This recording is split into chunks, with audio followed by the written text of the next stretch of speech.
Hello again, everyone. Edwin Learnard back once again.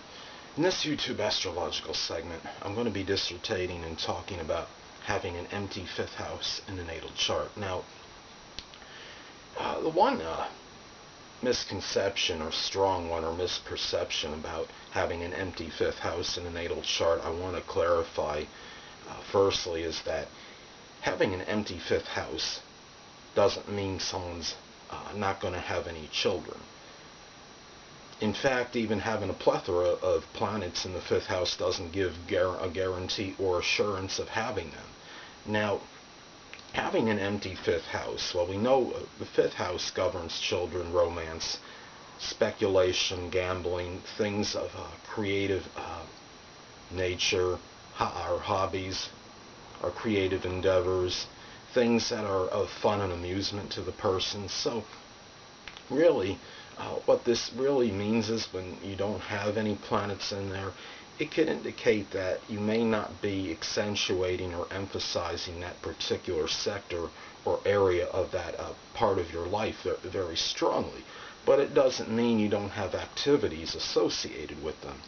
The thing is to look at the sign on the cusp of the fifth house first. Now, let's say that somebody has Leo on the cusp of the fifth house. This could be somebody that takes a lot of pride and dignity in connection with their hobbies, their things of amusement, and this is a person that might enjoy things such as theater, drama, acting.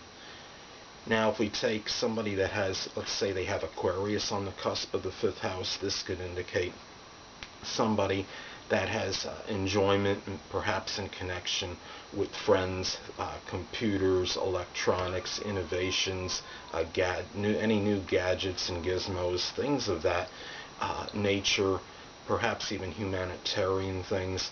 This could be, so you look at this, look at the sign on the cusp of the fifth, and that'll show a general attitude toward things and possible interests that are associated with the fifth house, such as your hobbies and creative endeavors. Now, let's say somebody has Libra on the cusp of the fifth house. This might give somebody that has beautiful offspring and children, and possibly children that are artistically talented. Now, also, look and see where the ruler of the fifth house resides in.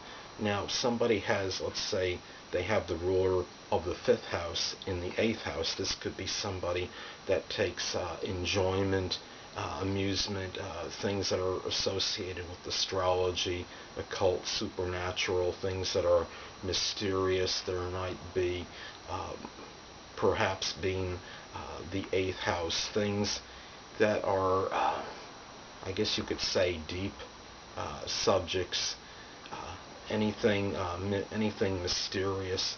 This could be things that are associated with investigation. This person might be enamored with crime shows or crime drama shows. So that's something to look at. If, let's say, somebody had the ruler of the fifth house posited in the 11th house, this could be someone that enjoys their hobbies, perhaps with friends, acquaintances, and their things of amusement that they enjoy may be tied into their goals and aspirations. So these are some things to look at. If somebody, for people that have empty fifth houses, so the misconception is very strongly associated with the person's not going to have any children or hobbies or creative endeavors because their fifth house is empty, and this is entirely fallacious and not true. But one could expect more activity in connection with this if you have an empty fifth house through transits to the fifth house. And say if somebody has Jupiter in the fifth house, transiting the fifth house, this could be a time where you might have stronger activity in association with creative endeavors, matters perhaps with children, your hobbies, things of amusement.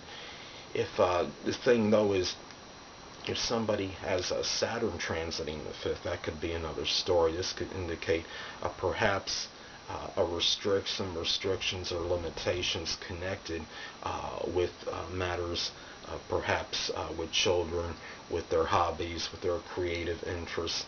I think when you look at a empty 5th house, we know that this is associated with gambling and speculation. On one positive side, maybe this person doesn't emphasize or accentuate that in their life much, and maybe there's less propensity to possibly lose money. So that's one way of looking at that, as well, as far as an empty 5th house is concerned.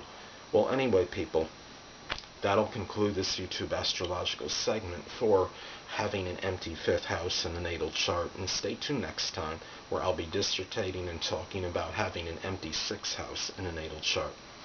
Two things I want to get with you on before I head out. Firstly, the stars may impel but do not compel. And secondly, never isolate any single astrological element, aspect, planetary placement, position, configuration, influence, or what have you, and make an analysis of a person, astrologically speaking, based on this alone, because a person astrologically is the sum of all their components in their natal chart and not just one. Until next time, people, stay well.